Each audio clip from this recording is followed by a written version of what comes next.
ये है Ford Puma, जो कि इंडिया में फोर्ड की एंट्री को 4 चांद लगा सकती है। और एज अ इंडियन हमें भी इस मोस्ट प्रैक्टिकल कार की सख्त जरूरत है। ये फोर्ड की एक ऐसी कार है जो अगर इंडिया में लॉन्च होती है तो इंडियन मार्केट का रुख पलट के रख देगी। ये काम अकेले एंडेवर भी तो कर सकती है, तो आखिर हमें क्या जरूरत है फोर्ड प्यूमा की?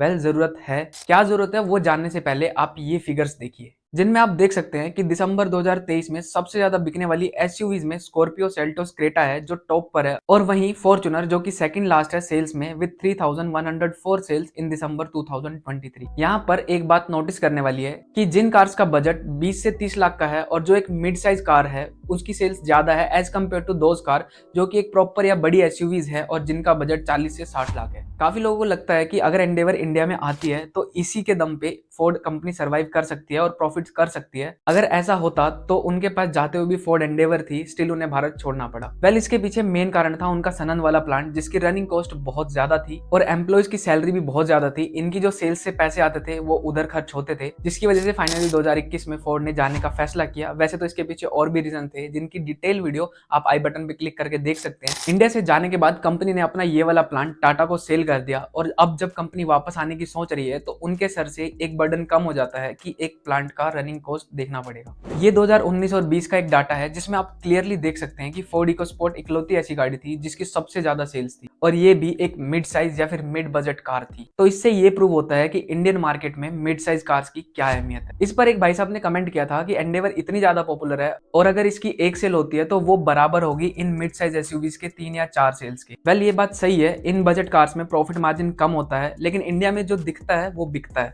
आप घर से बाहर निकल जाओ तो आपको क्रेटा, नेक्सॉन, स्विफ्ट वगैरह देखने को मिलेंगी, वहीं पर दूसरी और बड़ी गाड़ियां जैसे कि फॉर्च्यूनर और ग्लोस्टर कम देखने को मिलेंगी। तो बेसिकली एंडेवर के दम पे इंडिया में फोर्ड प्रॉफिट्स तो कर सकती है, लेकिन लॉन्ग रन के लिए उनके पास एक मिड साइज कार होना जरूरी है, क्योंकि जब तक सड़कों पे कंपनी की गाड़ियां नहीं दिखेंगी तब तक उसकी ब्रांड वैल्यू उतनी नहीं होगी। और आज भी इंडिया में काफी लोग ऐसे हैं कि भाई ये कार तो बहुत ज्यादा दिखती है मार्केट में, तो इसका मतलब अच्छी होगी करके खरीद लेते हैं। इसका एग्जाम्पल आप टोयोटा से भी ले सकते हैं कि वो अपनी पोर्टफोलियो में सुजुकी की अफोर्डेबल कार्स को रीबैच करके बेचती है, जिससे सड़कों पर टोयोटा की विजिबिलिटी फॉर्च्यूनर और इनोवा जैसी महंगी गाड़ियों के अलावा भी काफी ज्यादा बनी रहेगी। और दूसरा सिनेरियो ये भी हो सकता है कि अगर बाय चांस एंडेवर की राइवल कार्स ने कुछ ऐसा यूनिक कर दिया जिसकी एक्सपेक्टेशन कंपनी को बिल्कुल भी नहीं हो, तो ऐसे में उनके कार्स की सेल्स में काफी प्रॉब्लम आ सकती है। वहीं पर अगर एक कंपनी का पोर्टफोलियो ज्यादा होगा तो मिड साइज कार्स की जो सेल्स है वो बाकी सेल्स को कवर कर लेगी। अभी आपके मन में एक और सवाल आएगा कि अगर मिड साइज कार्स या फिर मिड बजट कार्स इतनी ज्यादा इंपॉर्टेंट है एक कंपनी के लिए, तो BMW या फिर ऑडी के पोर्टफोलियो में ऐसी कार्स क्यों नहीं है? द आंसर इज कि एक तो प्रॉफिट मार्जिन बहुत ज्यादा होता है इनमें, और सेकेंडली उनके पार्ट्स और मेंटेनेंस इतने ज्यादा होते हैं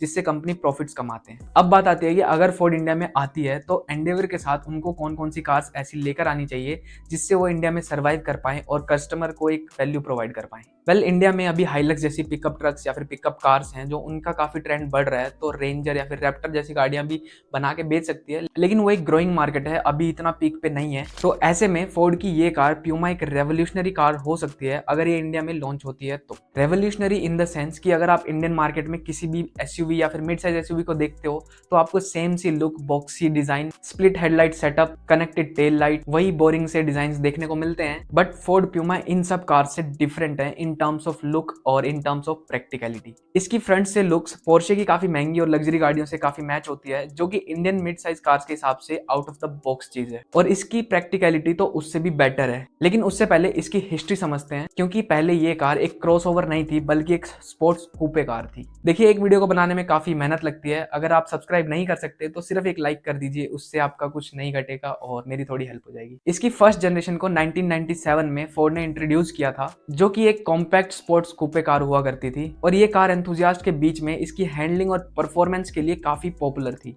ये कार बेसिकली फोर्ड फिएस्टा के प्लेटफॉर्म पर बेस्ड थी, लेकिन इसमें सिर्फ 2 ही डोर आते थे। सैडली 2001 में प्यूमा का जो फर्स्ट जनरेशन था उसकी प्रोडक्शन को रोक दिया गया, लेकिन तब तक फोर्ड प्यूमा का एक नाम बन चुका था और काफी कार एंथुसियास्ट के दिलों में अब भी फोर्ड प्यूमा का नाम जिंदा था। फिर 2019 में फोर्ड प्यूमा कमबैक करती है, लेकिन इस बार एक नई आइडेंटिटी के साथ। अब पहले की तरह ये स्पोर्ट्स कूपे नहीं रही थी, बल्कि अब एक कॉम्पैक्ट क्रॉसओवर एसयूवी थी, और ये भी फोर्ड फिएस्टा प्लेटफॉर्म पर ही बेस्ड थी। अगर इस कार को इंडियन सेल्टोस या फिर क्रेटा से कंपेयर कंपेयर किया जाए तो इसके डायमेंशंस लगभग सेम है, बस हाइट को छोड़ के। ये क्रेटा और सेल्टोस से हाइट में 100 mm कम है, विच इज एक्सेप्टेबल। एक्सटीरियर से शुरुआत करें तो ये एक यूनिक एसयूवी क्रॉसओवर है जो कि एक स्पोर्ट्स कार जैसी दिखती है। ये प्यूमा एसटी है जो कि एक टॉप एंड वेरिएंट है इस कार का। पीछे से काफी सिंपल और प्लेन लुक्स है। अब ये भी हो सकता है कि काफी लोगों को ये पसंद ना आए, बट आई लाइक इट। इसमें पीछे की तरफ ट्विन एग्जॉस्ट मिल जाते हैं और इसमें इलेक्ट्रिक टेलगेट भी आता है। इस वाले वेरिएंट में 1.5 लीटर का 3 सिलेंडर पेट्रोल इंजन आता है जो कि जनरेट करता है 200 एचपी और 320 न्यूटन मीटर का peak torque, which is great. Puma ST में 4 ड्राइव मोड आते हैं, normal, eco, sports and race track. हर मोड में कार इंजन मैपिंग, थ्रोटल और स्टीयरिंग रिस्पॉन्स को एडजस्ट करती है, जिससे नॉर्मल मोड में आप डेली वेज कार को यूज कर सकते हैं और वहीं स्पोर्ट्स मोड में इंजन का पूरा आउटपुट ले सकते हैं। इसमें आपको 468 लीटर का बूट स्पेस मिलता है जो कि थोड़ा सा एक्स्ट्रा है क्रेटा या फिर सेल्टोस से, बट यही नहीं, इसके अलावा आपको इसके बूट में 80 लीटर का ये स्पेस भी एक्स्ट्रा मिलता है और आप इसमें कोई भी टॉलर आइटम भी कैरी कर सकते हैं और ये गंदा हो जाए तो पानी डालकर साफ और ड्रेन भी कर सकते हैं। लेकिन द बेस्ट थिंग इज कि इसमें आप आइस डालकर अपनी ड्रिंक्स को ठंडा भी कर सकते हैं, which is a great thing for a short weekend trip. Interior की बात करें तो ये बहुत ज्यादा अच्छा तो नहीं, बट डिसेंट है। इसमें आपको adaptive cruise, stop and go, traffic light recognition and lane centering जैसे ड्राइवर असिस्टेंट फीचर्स भी मिलते हैं। अब बात करते हैं इसकी माइलेज की, तो इसकी माइलेज है 43 माइल्स पर गैलन। एक गैलन इज इक्वल टू